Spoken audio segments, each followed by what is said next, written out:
We're back again, Brian. I have a question for you, Brian, and I just want a yes or no answer. When I say the name Jonathan Jossel, does that mean anything to you? Oh, most definitely. Almost definitely? Okay, good. Most definitely. For anybody that's listened to the show once or twice, we've talked about Jonathan probably more than he knows about. And I'm going to play a little clip for us right now that I want to make sure everybody hears. It's all the times that we've mentioned Jonathan in the past year of doing this show. Official podcast of Las Vegas. I don't agree with that. Is now the Hey BigHead Show. I don't agree with that. Why don't you agree with that? Because Jonathan Jossel at the Plaza Hotel has a really dope Vegas podcast.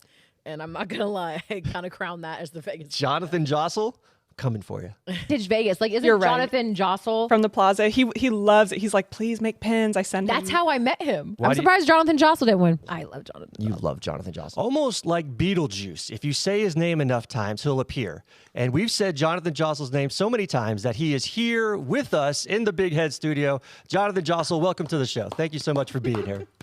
Thank you. Thank you for the golf clap. That's right. And thank you for having me here. This is very kind of you. And that was a wonderful introduction. I didn't know about that, but very proud of my pins and very proud of my podcast. So Absolutely. you got it. Absolutely. Yeah, we've had a couple guests on. Battleborn Pins has been on. I think she made a Plaza pin or two. And Heather Collins, raised in Vegas, she's on the show occasionally, and she adores you too. She's wonderful. Yeah. So a lot of great feedback. Everybody that talks about Jonathan Jossel has nothing but nice things to say. For the few people that don't know who Jonathan Jossel is, and I mean very few people that don't know who he is, let me just run down a few credentials of yours, and feel free to correct me if I'm wrong in any of these. Right now, you're the CEO of the Plaza Hotel and Casino. You are the youngest CEO in the history of Nevada to ever get a gaming license. You have your own podcast on the corner of Main Street. You're a husband and you're a father.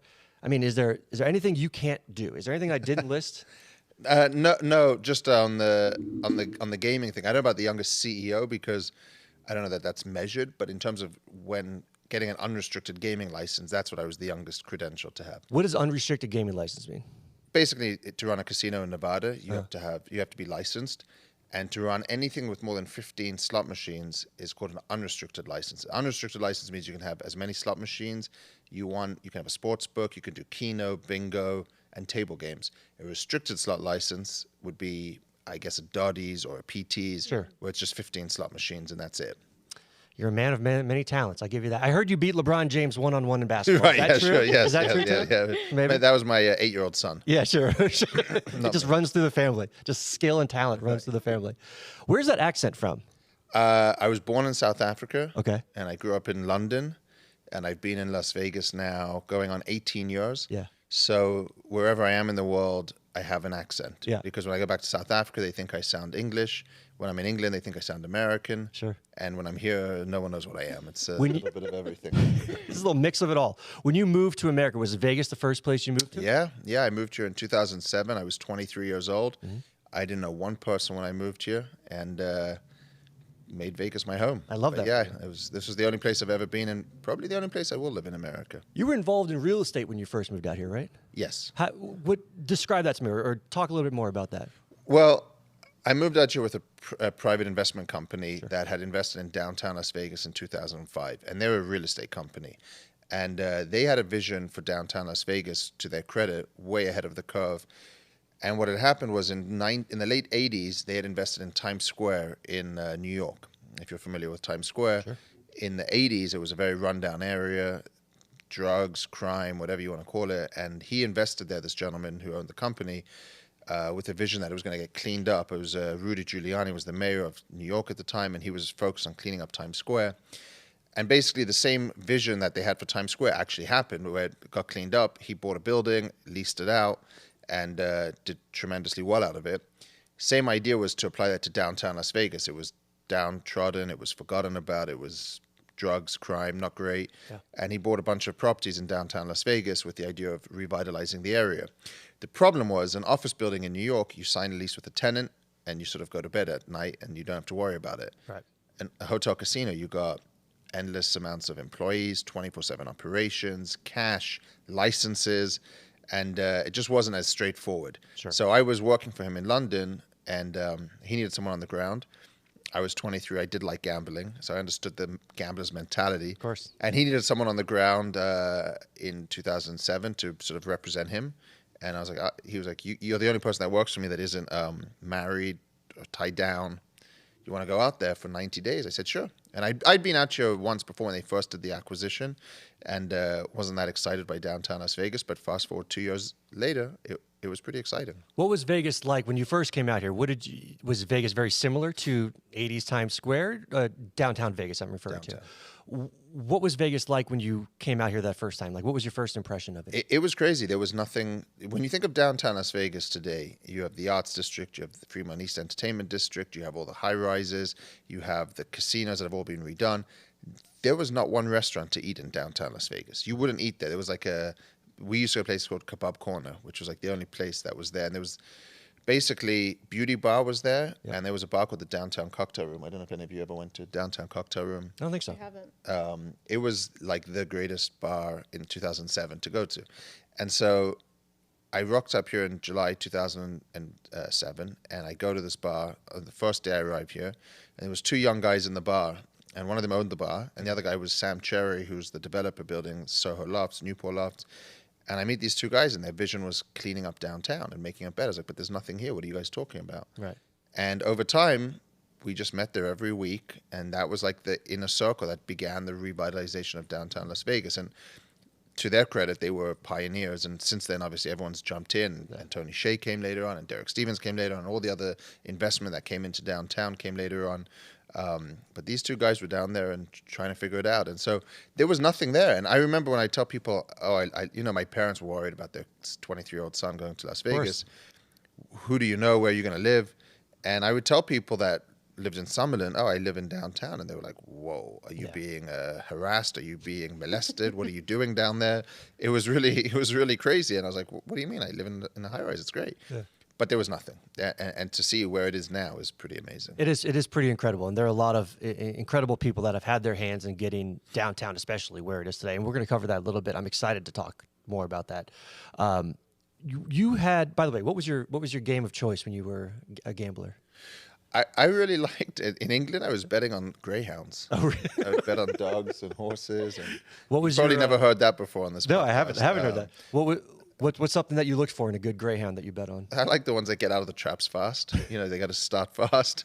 That was generally it. It wasn't very sophisticated, but in all seriousness, it exposed me to gambling. Sure. And whether it was poker, whether it was understanding odds, understanding the psyche of a gambler, it all kind of helped me with what I ultimately do today. If you can control those gambling urges and really take a step back and look at the psyche of it all, it is very interesting.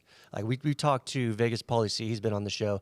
He's obviously a very well-known gambler, but he talks about the psyche of it too, and like the mentality of it. And it always intrigues me about how people that are successful at gambling, what their mindset is going into it. They look at it as investing or like a business, and it really helps you go from a gambler to actually successful at it. But also the quote, "The house always wins," is common phrase. Yeah, but that's okay. People do it for different reasons. Yeah. Not everyone's got a gambling problem or addicted. People do it for entertainment as well. People do it for mathematical reasons. I mean, there's many reasons why people can gamble, and it's not all to do with addiction.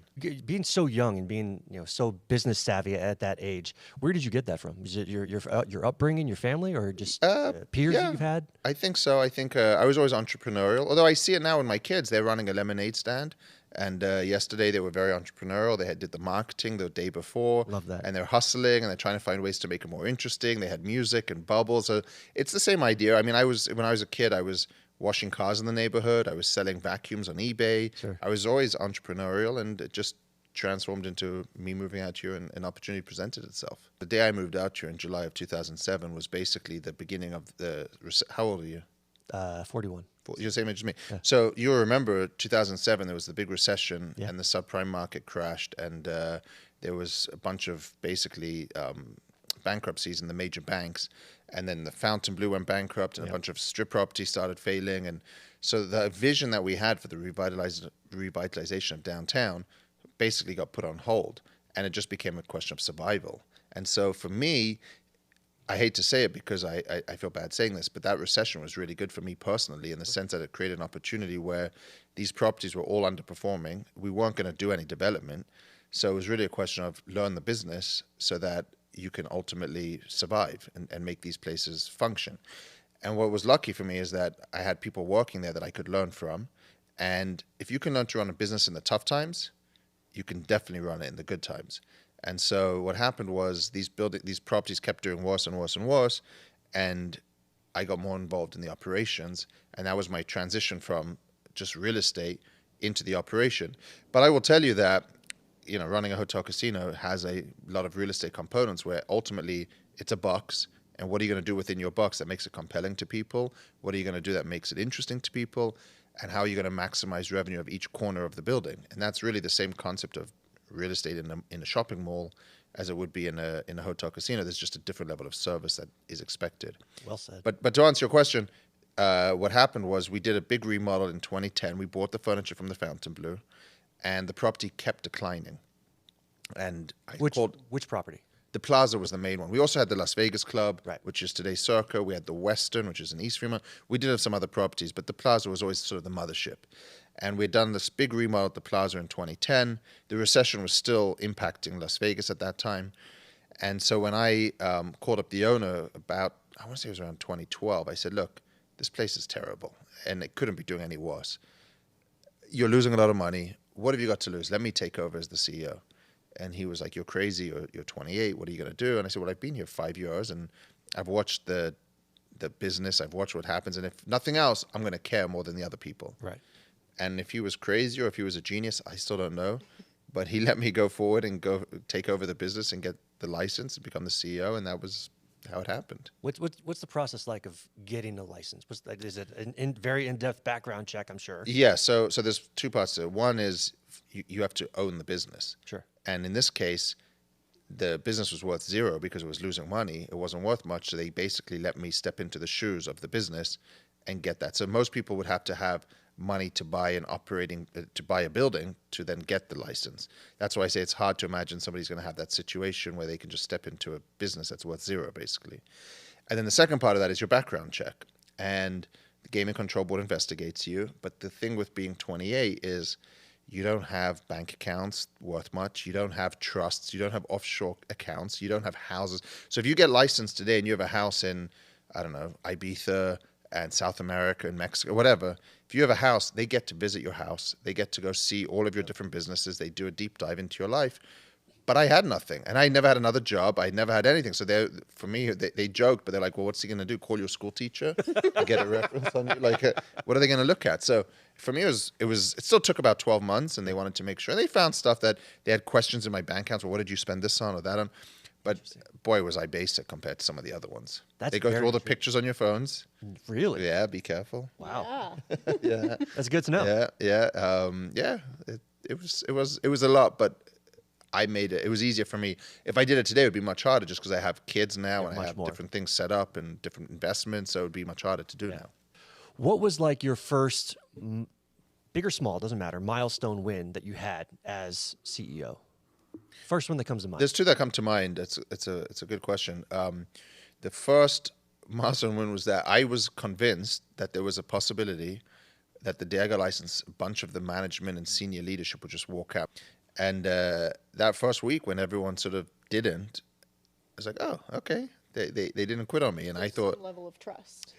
well, I don't know about trust. Maybe they had nowhere else to go, which is possible. But it's more the question of I just wanted the opportunity to prove myself, that I wasn't just some like entitled kid that was just here to take over and tell them all what to do. I was going to work harder than anybody to earn their trust and to prove myself. But I wanted that opportunity. And pretty much all but one stayed. And so that was a big win. And then I'll never forget the day we bought our first slot machines. Because that was like the first time we had earned money to then reinvest in the property, which is ultimately what the whole business is about. And that was pretty cool. That's awesome. Did you get, you were nervous about the pushback of being so young. Did you actually get any pushback in any other incidents like that? Oh, yeah. No, all the time. And they were like, you don't know what you're talking about and you can't do that and no ways. And my mentality was always the same, which is if it didn't work, if it was such a bad idea or if it couldn't work, why is everything you guys have been doing not working? Let's try different things. Let's try new approaches. And that was always my philosophy to it. And, we that's, I think, one of the unique things about being in a small business and also being younger is You're just not. You're not constricted by what you already know. Today, I see it in myself now, where it's like, it's a bad idea because of this or because of that. But if you don't know why it's a bad idea, you try different things. And for us, it worked back then. What would you say your leadership style is like? Can I insult you? Please do. It's a really bad question. That's a bad question. It's a really stupid. I'll tell you why. Because You insult me. That's the nicest insult that I've ever had. Just ask you permissions beforehand. It's the reason I say that is because the way I think about leadership is it's understanding who your people are and understanding your team and understanding what motivates them and understanding what they respond to. And everyone's different.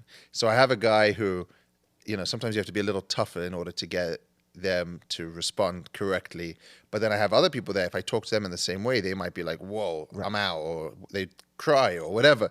So leadership to me is understanding your people and what they respond to and understanding exactly what motivates them. But more generically, because it's not such a bad question, I just believe in one thing, which is never ask someone to do something you're not willing to do yourself. Mm-hmm. And so when I say to them, hey, we got to all be in the casino picking up trash if you see trash on the floor, you better lead by example. Sure. And that's really what it comes down to for me is leading by example, but understanding that within that, there's nuance to it because not everybody responds to the same type, the feedback and management in the same way. And so being able to really get to know your team on a personal level will make them respond to you better. How would you rate your leadership skills on a scale of 1 to 10? I got a long way to go. Because it's so tough because of what I just said. Sometimes you get too close to a team member where you can't manage them because you're too friendly with them or you have too much of a personal relationship with them. So like a lot of, if you listen to Elon Musk, he'll tell you never become friends with your team, right? Because it's transactional. Mm-hmm. And there's some truth to that. And then you look at some of the best operators in the history of Las Vegas, the guy who built the Plaza, Jackie Gorn, these people worked for him for 50 years and they never left.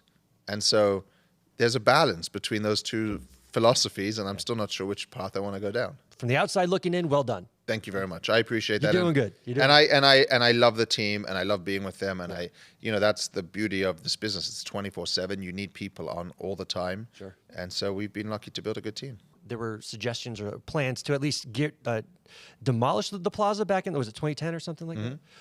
You ultimately decided not to. You wanted to, maintain the history and everything that is beautiful about the plaza. Looking back on it now, why was that the right call? Well, it's interesting. One, if you had said to me, hey, here's $1 billion, demolish the plaza and rebuild it, my answer might have changed. I didn't have the $1 billion to do it anyway. But I think that it would have been a mistake anyway because the plaza is just so iconic. The history there on that address is amazing. And when I talk to people, they always like coming downtown for the history, for the neon. People copy those light bulbs under the plaza all over town. Yep. And there's that, what's the expression? Often imitated, never replicated. Sure. It's hard to recreate history and class like that. So having the bones there, the brand remaining the way it is, I think was something good. But we had to go through and remodel every single corner of that building. It was pretty beat up back then. So I think it was the right decision because knocking it down and rebuilding would have probably ended up with something that was maybe not what we wanted it to be. And we still have all the land next to the plaza. There's another 10 acres that's vacant where we could still build something new if we wanted to, which is my ultimate dream down there. Yeah. But yeah, we ultimately just decided that the remodel was the way to go, and financially it made the most sense at the time. Would you ever expand in that area, another casino called the Josel or anything like that? That name doesn't have much of a ring to it, but I could definitely see another casino there. The J. We need to be a little bit more creative. I like that. I like that. Something, yeah. No, I mean, people talk about like Circus, for example. Like it's very easy to rag on Circus, and the public definitely does. But again, you kind of take a step back. Circus has such beautiful history and architecture to it that you don't see on any modern day casinos. Everything's flat screens, but the attention to detail and the work that goes into the architecture that is Circus is something that very few casinos these days have, and same with the plaza. Yeah, on the exterior. From what I've heard, the interior could do with some love. Have you not been to Circus? Not lately, although my kids go to the Thunderdome once a year. Yeah, sure. But I have not been in there for a long time. From what I've heard, it needs a bit of work. What do you think downtown Vegas is doing differently than any other parts of the city in general? The number one thing, and it might be a little cliche in terms of the relationships, but because downtown has independent owners, it's much easier for the independent owners to be present within their properties and really build relationships with the customers. And so when I talk about, what makes any business unique, it's the people, right? If I asked you, what's your favorite restaurant in town? Barry's. Barry's? Yeah. Downtown? I'm assuming you know the general manager. I'm assuming you know the chef. Yeah. I'm assuming they take care of you when you go there. People go to the places where they feel, by the way, you should try Oscar's. I saw that look in your eye when I said that. Your eye twitched a little bit. They're great guys. They're great guys. You should really think about, where do people feel that they're taken care of? And when you go to the casino, or when you go to a restaurant, or when you go to a hotel, if somebody checks, when you walk through the building and they know your name, or they ask you how your family are, or they go above and beyond in service, you feel good there, and you're going to go back there. And that's really, I think, what downtown is doing better now, because a lot of people will tell you the strip's just too corporate, and the independent owners are all gone. And so that feel of family connection is really difficult to get there, and downtown is still doing it. Is there ever like a meeting of the minds of all the independent owners in downtown, where you guys just get together, like a meeting of the mob families, like the heads of the mob families get together around a table and talk about downtown? No, not in that regard, but there's the Downtown Alliance, which everyone's a member of, and we'll go to a mixer and chat. There's also the Fremont Street Board, which is, we're actually not a part of that, but those guys all get together, and I have a great relationship with the other casino owners, where we'll have lunch or coffee or whatever, or a drink, and we'll see each other out on the street or watch a football game together. So there's always connection there, and we all work together in a really, people think it's competitive, but it really shouldn't be, because at the end of the day, if we're all doing better. If one of us is doing better, everyone's doing better. We know everyone visits the other properties downtown. So, but there's no formal mob meeting about among the casino owners. Let's say, for example, like I'm staying downtown in Vegas and I'm from out of town. What are some definitely can't miss spots that you recommend I go check out? Well, I mean, obviously at the Plaza, there's Oscar's, which is probably one of the best steakhouses in the world right now. We have also at the Plaza, if you've ever been there during the rodeo season, we have our own equestrian center where we do rodeos. Okay. That was something that we're really proud of. We have a great bingo game. I really recommend that, because you can't play bingo in many places anymore. Obviously, we built the pickleball courts. That is something that we differ. These are things that make us different at the Plaza. Yeah. But in terms of downtown as a whole, you got the Smith Center you got to check out. You got the Mob Museum. And we encourage our customers, again, it's very unusual on the Strip for them to encourage people to go to outside of their buildings. But we tell people, go check out the Smith Center, go check out the Mob Museum. The Neon Museum is great. Walk around downtown, go to East Fremont. My friend Ryan Doherty has a bunch of bars there. We send people to bars. We actually have a comp program where you can go to a bar downtown or a restaurant downtown and redeem Plaza points. Okay. So you can use them to go to Carson Kitchen. You can go to the Arts District. And so we tell people to go to the Arts District. There's a comedy club there, or go to Esther's Kitchen, which is great Italian food. Phenomenal. So there's a lot to do, and we encourage our people in the community to go check. So people that come to town to go support the local community. How's your pickleball game? It's really good. Is it? Yeah, it's pretty I amazing. can tell. I had a question that I kind of... About my pickleball? No. Okay.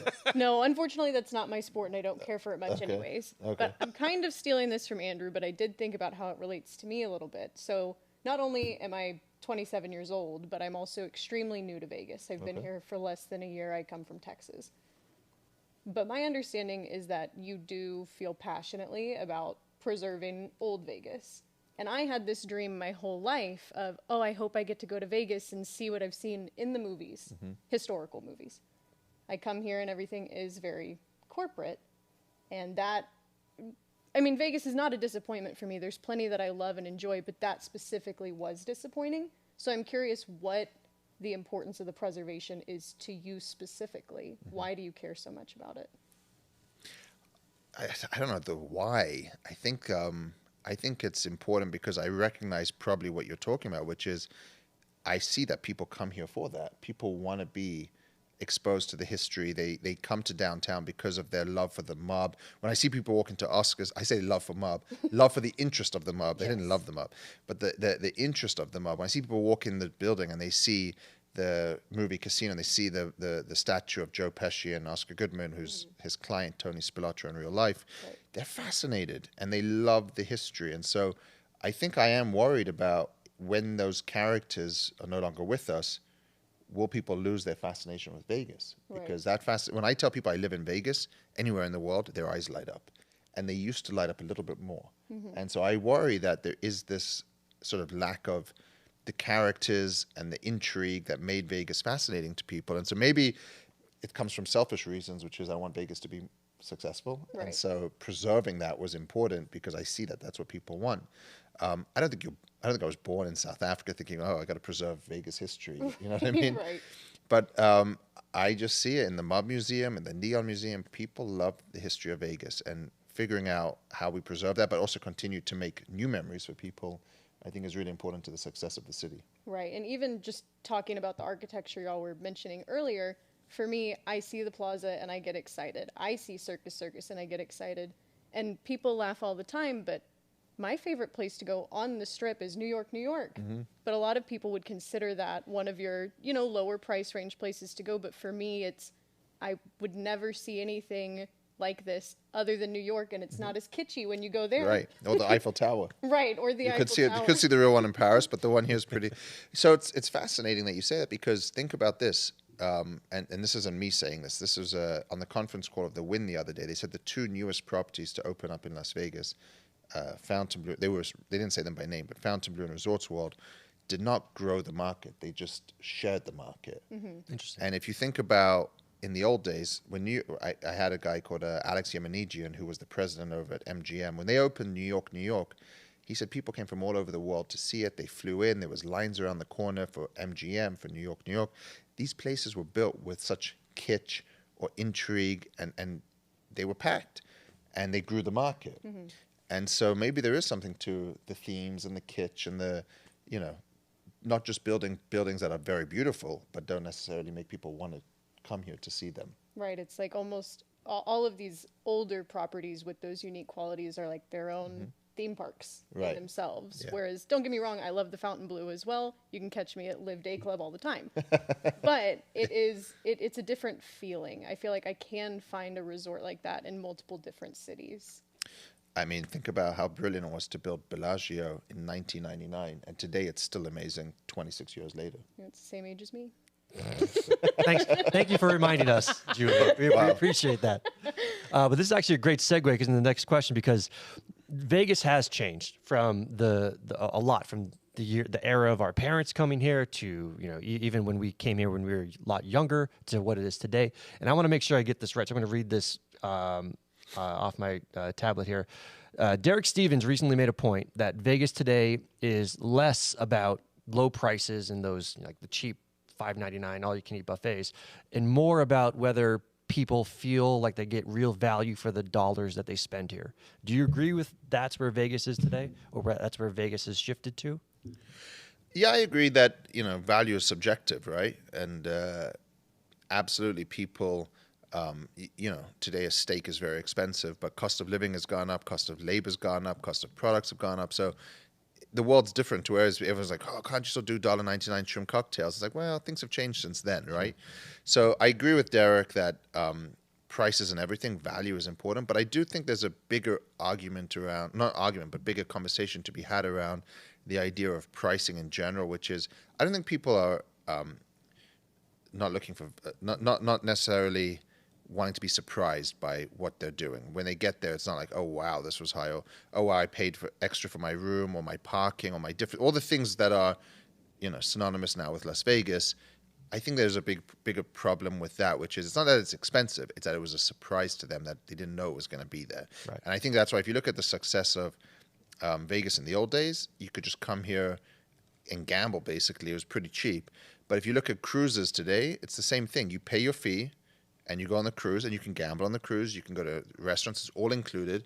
And I do think that the cruise model is probably hurting Las Vegas because they're packed. The cruises are doing really well. And Las Vegas maybe has gotten too many fees everywhere, and it's expensive to go to these restaurants, and you're getting different types of fees that you didn't expect. And even then you're waiting in lines for things. And so the perception has changed, which is back to Derek's point, maybe it's not that it's necessarily expensive. It's what are you getting for it, and how do you feel when you left? Okay. When you leave.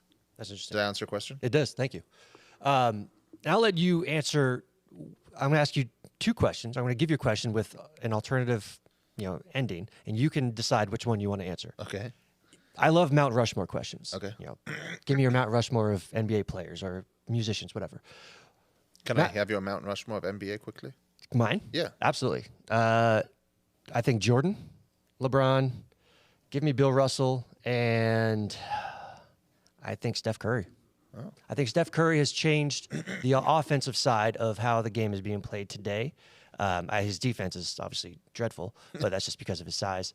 But to me, he has changed the game more than other incredible athletes are. Why? Do you have an opinion on this? No. Well, Kobe Bryant didn't make it, but that's okay. Listen, I'm a Celtics fan, so Kobe. Yeah, okay. Kobe All was my Derek Jeter. He was the guy Yeah. that always beat us, and it's.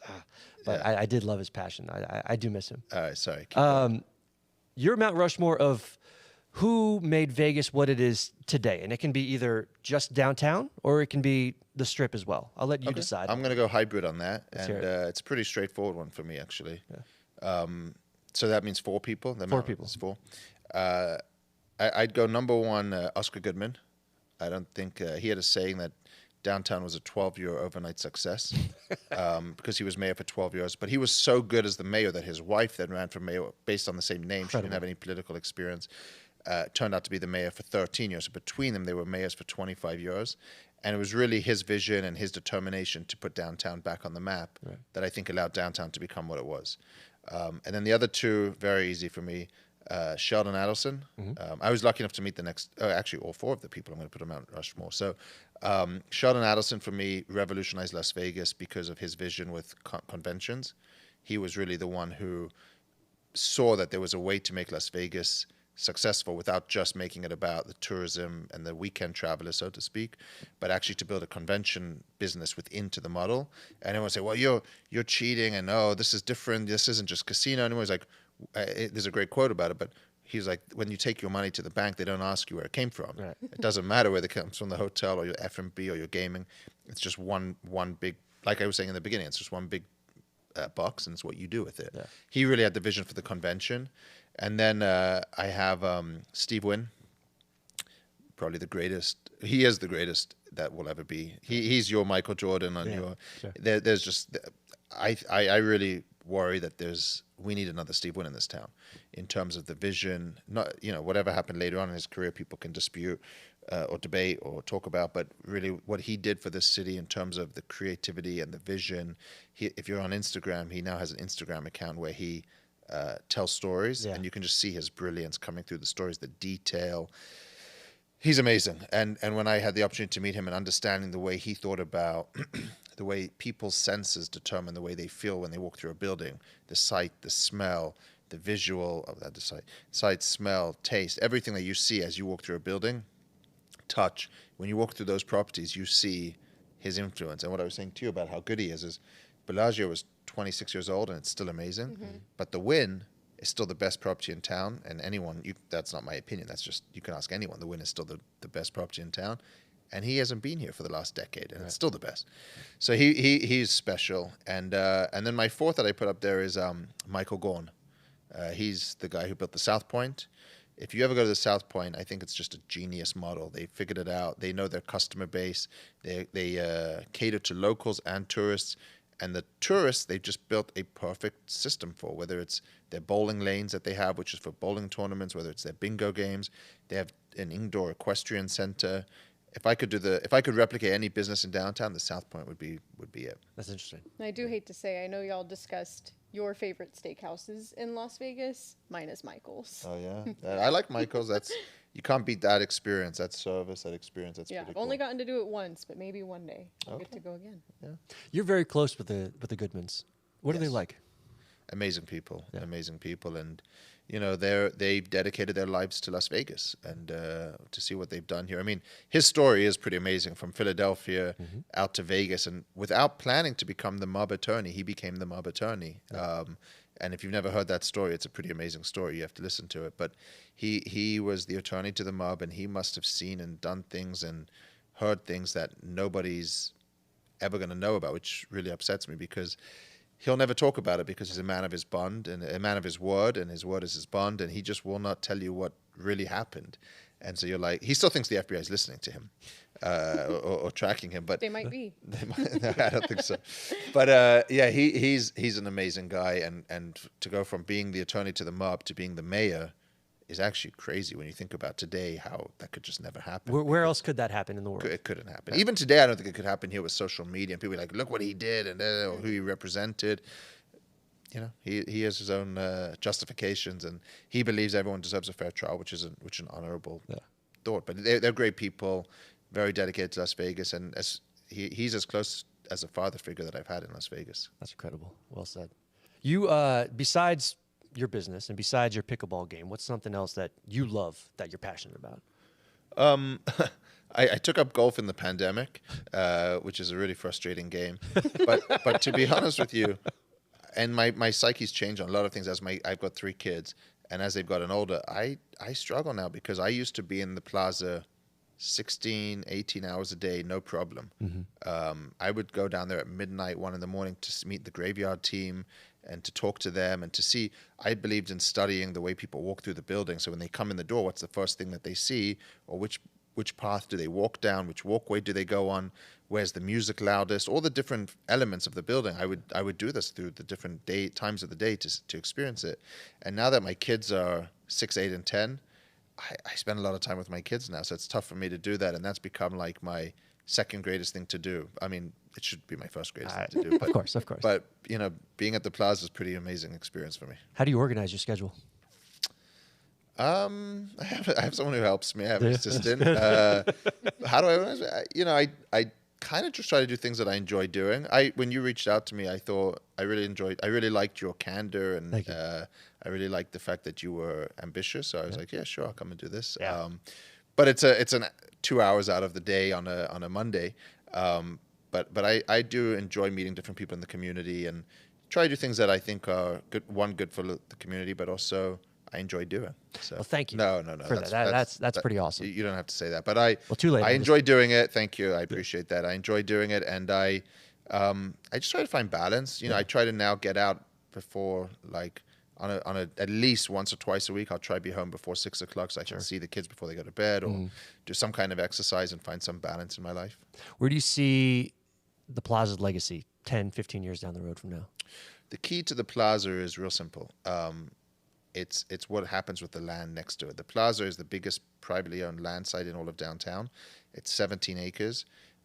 For the longest time, as we talked about earlier, demolishing the Plaza was always demolish it and rebuild everything on the 17 acres. Now that the Plaza is pretty successful, it's not where it needs to be, but it's doing well. We're getting there. The land becomes the real opportunity, and what can we do there? And can we build, another 1,000 rooms? Could we do the Durango of downtown? Sure. That kind of product, a nicer product. I would like to see a higher end but smaller hotel like the Durango in downtown Las Vegas. Circa's wonderful, but it's heavily geared towards sport. Sure. I'd like to do something that's geared towards a different audience and higher end. If you were to start over, let's say early 20s, 28-year-old Jonathan Jossel is out here in Vegas, but you were to start over, how would you get to where you are today in today's economy and market, industry, whatever? Would you take the same approach? Would you do things differently? No, I mean, my philosophy has always been I try to talk to everyone and I try to get to know everyone. And if I go to a restaurant or a coffee shop or wherever I am, I talk to everyone and I try to get to know them and find some kind of common ground. And you just never know where relationships can lead to. And that's really what, at the Plaza, when I first got there, I just started bringing in restaurants that I liked because I had met the owners, I'd met the managers by going to those places. And so, networking or relationships are really important.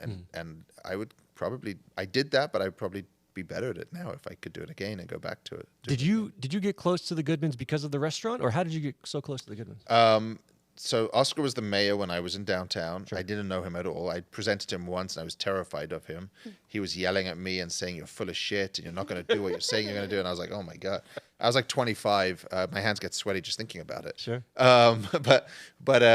So I didn't have a relationship with him. And then what happened was when he was leaving office, a guy who owned the downtown cocktail room, the bar I was talking about earlier, said to me, let's do a speakeasy bar together at the Plaza. And I was like, great, let's do a bar. And we were going through the phase of building it. And I realized that it probably wasn't going to be the right thing to do at the Plaza. But I had already agreed to him that I was like, well, what if we didn't do a speakeasy, but we did a steakhouse? Because I need a steakhouse in this place, and I don't have a steakhouse brand. And he was like, well, what do you think? And it was his idea. What do you think if we approach Oscar? And I was like, he's out of office next month. And so all I did was I went to his office. I didn't know him at all. I went to his office with a picture of his name on front of the Plaza, in front of the glass dome. Brilliant. And I said, what if this said Oscars? And it was this. And I don't even think he asked me what was going to be inside. He just said yes. And that was how we became close. And to be honest with you, we became partners. And I didn't know him. He didn't really know me that well. Yeah. We met a dozen times. We did a contract about how it would work. We've become so close that contract expired 7 years ago. We've been now 4 years ago, 14. The restaurant's 14 years old. Okay. It was a 10-year contract. The contract expired 4 years ago, and the lenders or the bank said, this contract's expired.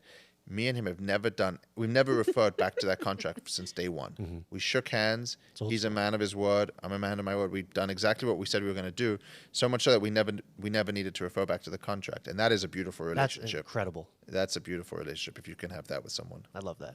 Yeah. One last question, then I'll get you out of here. I saw that the NBA, next week, they're going to vote on potentially expanding the league and possibly having Vegas. It's not that I don't want the NBA. I'm happy to have the NBA. I'm happy to have all sports teams. My concern with Las Vegas is that it's becoming too event-driven.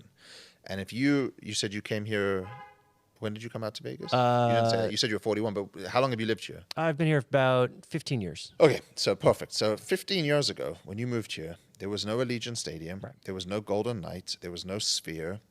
There was no professional sports teams in Las Vegas. Sure. And yet, Las Vegas was rocking. It was busy. And that's because the brand of Las Vegas was all about fun, escapism, come here and have a good time and gamble, party, do whatever you want, and go home afterwards having had a great few days. Yeah.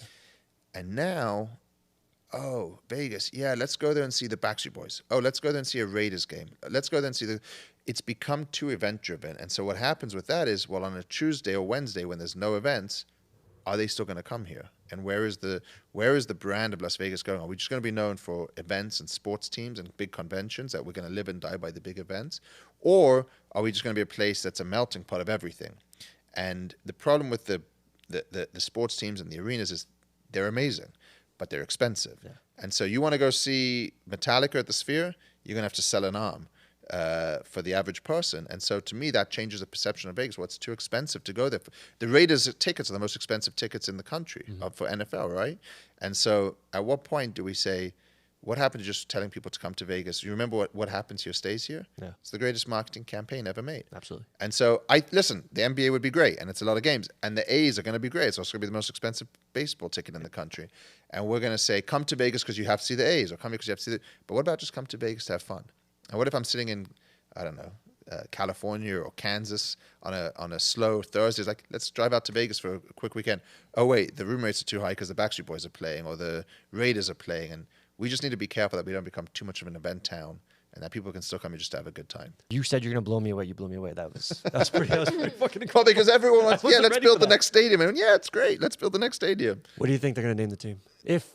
What are they going to name the team? I don't know. Yeah, you have no idea. I have no idea. I'm more interested in where's it going to be. Yeah. They didn't say where they're voting on it, right? They're probably going to have to build a new stadium. What I heard was that the NBA didn't like T-Mobile. It wasn't new enough for them. So someone would have to build a new stadium. And I know the Rio was looking at it. Resorts World was looking at it. I don't know where else it's going to go. I heard there are a few acres behind Plaza. I don't know. It's probably crazy. Yeah, because it's a little narrow. We looked at that for the WNBA team. I wanted to build the W. They need a stadium too. Sure. And they're great too. Yeah. Those tickets are affordable too, as well, which is nice. Have you been to a game? Yeah. They're fun. Yeah, it's great. They're fun. Do you have anything that you want to share or talk about before we head out of here? Is there anything that you want to share with our Big Head community here? No, I appreciate you. I appreciate you taking the time to have me here. Appreciate you. For someone that's new to Vegas and young, I would tell you to give it time. The good things in Vegas take time to develop and see what happens for the opportunities. You can't. Now with social media, people want instant gratification, and not everything happens instantly. It takes time, and sometimes good opportunities take time to see. So Give Vegas a chance. Yeah, I will keep And that. come downtown and try Oscar Steakhouse. It's across the street from Barry's. We're gonna- It's very good. It's also very good. Give me a table. We're all going to be there. Anytime. We'll do a big head outing to Oscars. What is Big Head? A big head is so when I was a kid, my mom cut my hair in in a way that looked like I had a giant head because it was still fluffy, and people called me Big Head. Oh. And it just kind of Stuck. And here I am. And then now it's just catchy. People refer to me as, aren't you? They don't know my name. They just come up to me like, aren't you Big Head? I'm like, yes, I am. So, Amazing. yeah, I'll take it. Thank you for having me here today. Oh, thank you, and congrats on the studio. It's very Oh, impressive. thank you, man. Well, we have 2 more months left before we grow into something else. From a guy who runs a podcast, I've done about 170 episodes. Never monetized it, but Yeah. just do it because of the awareness that it brings to downtown and the plaza. We do not have as nice of a studio as this. So Oh, I appreciate it. congrats. Honestly, the brains of it all is Brian right there. The reason the studio looks so good is You better that wrap it man up. right Brian has to go. there. Brian's got to go. Brian's got to go. We're going to get out of here too. Thank but you. Thank you, Jonathan, for coming in. Catch new episodes each week on heybighead.com. We'll see you then.